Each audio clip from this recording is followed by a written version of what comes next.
Kandas keinginan Umi Kalsum tinggal di rumah mewah Ayu Ting Ting, ditolak mentah-mentah sang anak.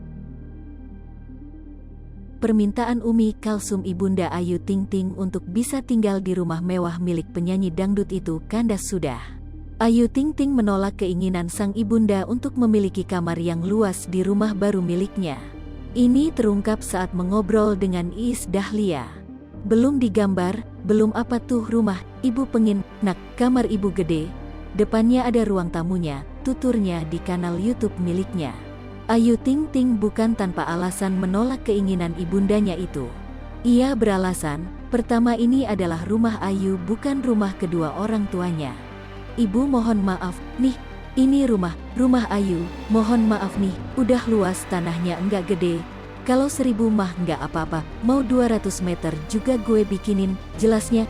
Di sisi lain, rumah Ayu Ting Ting dan sang adik, Siva ternyata berada di komplek yang sama. Sehingga kelak, kedua orang tuanya itu dibebaskan untuk tinggal dengan siapa. Namun demikian ayah Rozak mengaku tak mempermasalahkan bakal mengikuti siapa kelak. Ayah ngikut wae, mau di sana apa di sana, katanya. Saat ini, Ayu Ting Ting dan keluarganya masih tinggal di Depok di tempat rumah milik orang tuanya. Ayu Ting Ting pun digadang-gadang merogoh kocek lumayan dalam untuk membangun rumah impiannya itu.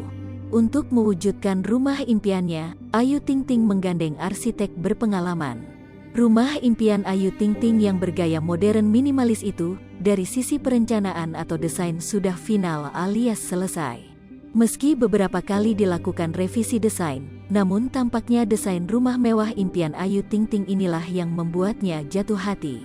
Dari kanal YouTube Angkasa Architects, Kamis tanggal 7 April tahun 2022, final desain rumah mewah miliaran rupiah itu terungkap.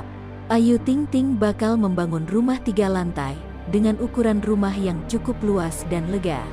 Ya, konsep open space dipilih Ayu Ting Ting untuk rumah impiannya bersama Bilkis sang anak. Rumah modern yang selintas bak mencampurkan perpaduan resort itu dikabarkan akan segera mulai dilakukan tahap pembangunan. Hai pemirsa Sri Popo TV, jangan lupa komen, like, dan subscribe, serta tonton terus berita-berita terupdate lainnya ya.